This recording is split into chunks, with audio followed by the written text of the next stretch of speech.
Prasasti-prasasti bahasa Melayu kuno.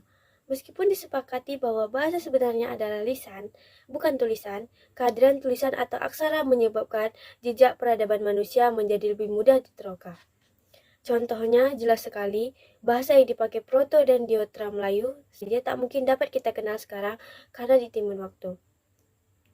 Meskipun keberadaan manusia di kawasan ini dapat ditelusuri sejak 3000 tahun sebelum Masehi, kesan bahasanya dapat dikenal sampai sekarang baru pada abad ke-7 bandingkan dengan tulisan yang ditemui di Sumeria pada 5000 tahun sebelum Masehi.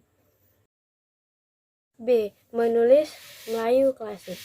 Sebagaimana diungkapkan sejarawan, abad ke-14, kawasan Selat Malaka semakin ramai yang tidak saja memikat hati bangsa-bangsa yang bersempadan, tetapi juga bangsa Eropa.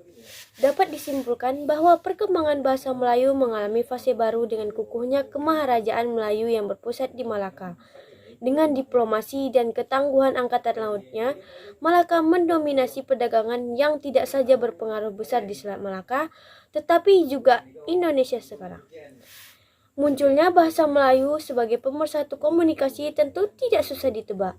Selain untuk keperluan pragmatis seperti upaya mendekatkan diri dengan penguasa dan penduduk setempat, bahasa Melayu mudah dicerna. Susunan kalimatnya sederhana dan menetap. Kemudian tidak mengenal kasta-kasta. Lagi pula, bahasa ini lentur sehingga kemungkinan dikembangkan sesuai dengan keperluan si pemakainya. Seperti halnya ketika memperkatakan bukti bahasa Melayu kuno di atas, keberadaan bahasa Melayu klasik juga harus dapat diperlihatkan melalui bukti-bukti tertulis. Dari bukti-bukti yang ada, dapatlah ditarik kesimpulan bahwa ciri-ciri bahasa Melayu klasik adalah sebagai berikut. 1. Banyak menyerap kosakata Arab. 2. Menggunakan aksara Arab. 3. Kalimatnya panjang-panjang, berulang, berbelit-belit. 4. Banyak menggunakan kalimat pasif. 5. Menggunakan bahasa istana. 6. Kosakata klasik. 7. Banyak menggunakan pangkal kalimat seperti bersemula, alkisah, hatta, atau adapun. 8.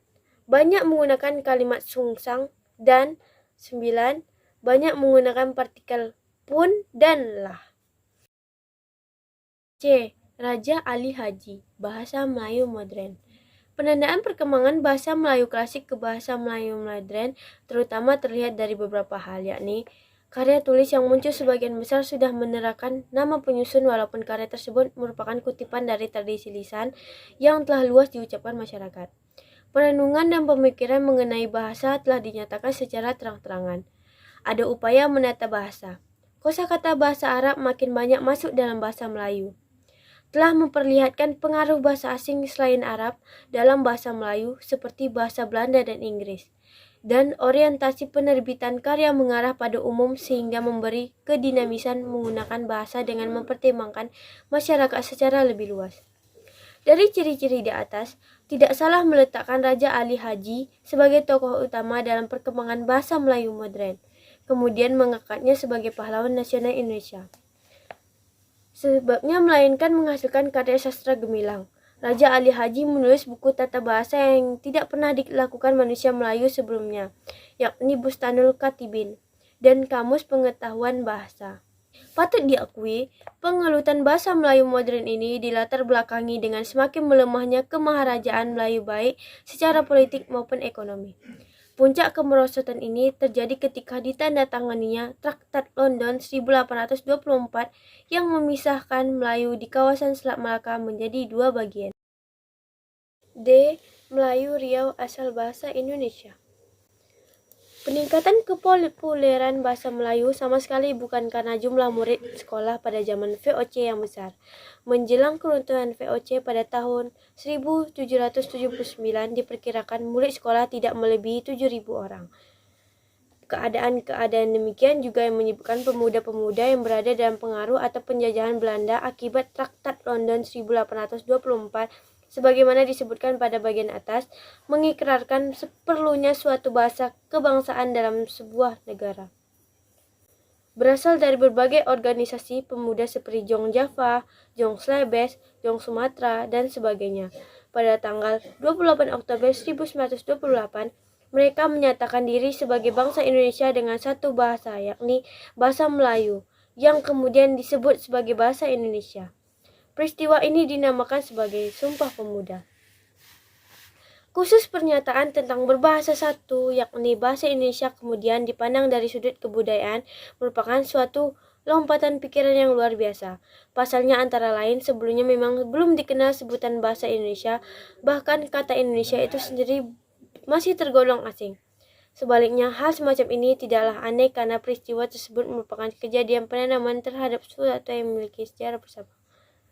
Sesungguhnya tidak terbatahkan lagi bahasa Melayu yang menjadi bahasa Indonesia tersebut adalah bahasa Melayu Riau.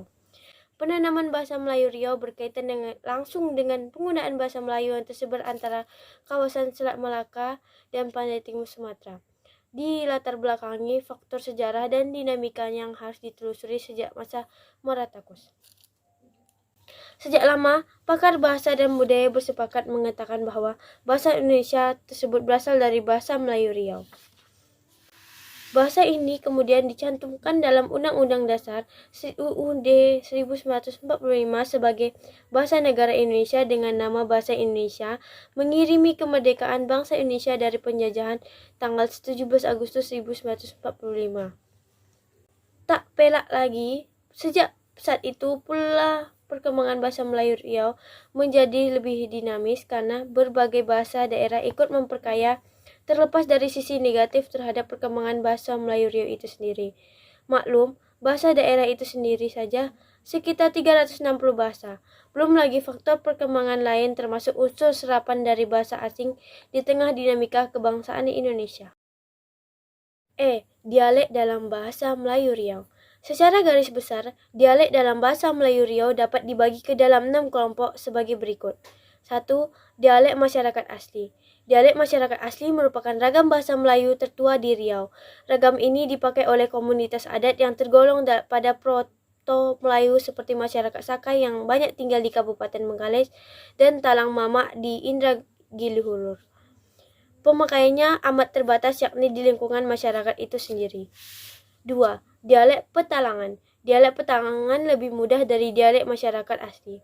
Penutur dialek ini sebagian masih berada di pinggir-pinggir hutan yang dilintasi sungai, sebagaimana besar tinggal di Kabupaten Pelalawan. 3. Dialek Rokan. Pemakaiannya berada di sepanjang sungai Rokan. Dialek Rokan tersebar di Kabupaten Rokan Hulur dan Rokan Hilir. 4. Dialek Kampar. Dipakai oleh penduduk yang dialiri sungai Kampar. Dialek ini cukup kuat bertahan karena menguasai pasar-pasar di Riau. 5. Dialek Rantau Kuantan. Digunakan penduduk yang mendiami sepanjang sungai Kuantan. 6. Dialek Riau Pesisir. Digunakan masyarakat di pinggir pantai atau berpantai serta bermuara sungai sampai pertengahannya.